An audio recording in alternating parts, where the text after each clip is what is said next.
आज youth icon में हम एक ऐसे शख्स की बात करने जा रहे हैं जिन्होंने 48 की उम्र में अपने बिजनेस की शुरुआत की और आज वे बड़ी बड़ी स्नैक्स कंपनियों को टक्कर दे रहे हैं। दोस्तों, 1990 के दशक में इंदौर के अमित कुमत जब अमेरिका में पढ़ाई कर रहे थे तो उन्हें चिप्स बनाने का आइडिया आया। दरअसल वह दाल चावल के साथ पापड़ खाने के शौकीन थे, लेकिन अमेरिका में देसी पापड़ नहीं मिलता था।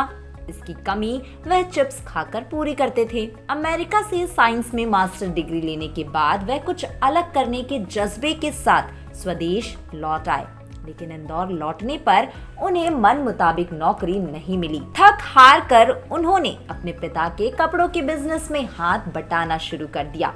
उनका कपड़ों का बिजनेस अच्छा चलने लगा तो उन्होंने दूसरे क्षेत्रों में भी हाथ आजमाना शुरू कर दिया। 1996 से लेकर 1999 के बीच उन्होंने एक SAP ट्रेनिंग इंस्टीट्यूट खोला और केमिकल डाई का बिजनेस भी शुरू किया। साथ ही उन्होंने एक वेबसाइट भी खोली, लेकिन .com का बुलबुला जल्द फूट गया और उनके बाकी बिजनेस भी घाटे में चले गए। हालत ये हो गई कि उन पर 18 करोड़ का कर्ज चढ़ गया। उन दिनों को याद करते हुए अमित बहुत ही दुखी हो जाते हैं। तब उनके पास बस में सफर करने के लिए भी पैसे नहीं थे। उन्हें 2 बार सोचना पड़ता था कि वे बस से जाए या फिर पैदल ही। अमित की जिंदगी में उजाला बनकर आए उनके बड़े भाई के दोस्त अपूर्व कुमत, जिससे उन्होंने स्नैक्स बिजनेस में 15 लाख रुपए का इन्वेस्टमेंट करने के लिए कहा। फिर उन्होंने एक और फैमिली फ्रेंड को बिजनेस पार्टनर बनाया, अरविंद मेहता। अरविंद मेहता को स्नैक्स बिजनेस में 15 लाख रुपए का इन्वेस्टमेंट करने के लिए अप्रोच किया गया। रियल एस्टेट के बिजनेस करने वाले अरविंद मेहता ने स्नैक्स बिजनेस में पार्टनरशिप करने को तैयार हो गए। इन 3 लोगों की इस कंपनी ने सबसे पहले इंदौर में चिप्स मेकिंग की एक यूनिट लगाई। कुछ जगहों पर तो कंपनी ने अपनी ओपोनेंट कंपनी फ्रिटो, जो कि लेज बनाती है, तक को कड़ी टक्कर दी। जी हाँ, फिर तीनों ने इंदौर में चिप्स बनाने की एक यूनिट बनाई और बड़ी मात्रा में आलू के चिप्स बनाए। अब दोस्तों, वे कुछ जगहों पर फ्रिटो लेज को भी टक्कर देने लगे हैं।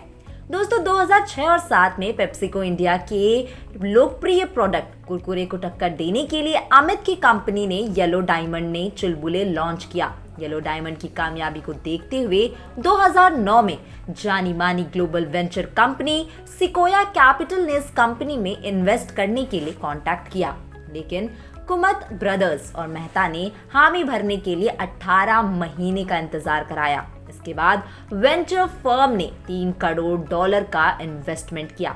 इस इन्वेस्टमेंट से कंपनी ने नई मशीनें खरीदकर चिप्स, पोटैटो रिंग्स और नमकीन बनानी शुरू कर दी। इसके बाद कंपनी ने तेजी से सफलता की सीढ़ियां चढ़ती गई।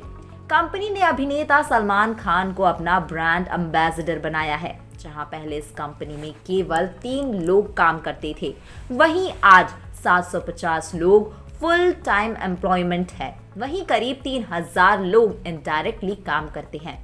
येलो डायमंड अब अपना एक और प्लांट बांग्लादेश में खोलने का प्लान कर रही है। येलो डायमंड IPO लाकर पूंजी बाजार से 482 करोड़ रुपए भी जुटा चुकी है। NSE पर पहली बार प्रताप स्नैक्स का शेयर 33% प्रीमियम के साथ लिस्ट हुआ। BSE पर प्रताप स्नैक्स का शेयर 1270 रुपए प्रति शेयर के भाव पर लिस्ट हुआ। लिस्टिंग के लिए प्रताप स्नैक्स का issue price 938 rupees per share तय किया गया। दोस्तों, कुमत का कहना है कि अगले 2 सालों में उनकी कंपनी का मार्केट 6500 करोड़ का हो जाएगा। दोस्तों, किसने सोचा था कि एक ऐसा व्यक्ति जिसके बहुत सारे बिजनेस आइडियाज फ्लॉप होते जा रहे थे, बार बार वो बंदा 48 की उम्र में आकर एक ऐसी कंपनी खोलेगा जो पहले से ही मार्केट में बैठी फेमस कंपनीज है उनको टक्कर देगी। दोस्तों, इसी के साथ आज के इस वीडियो में इतना ही।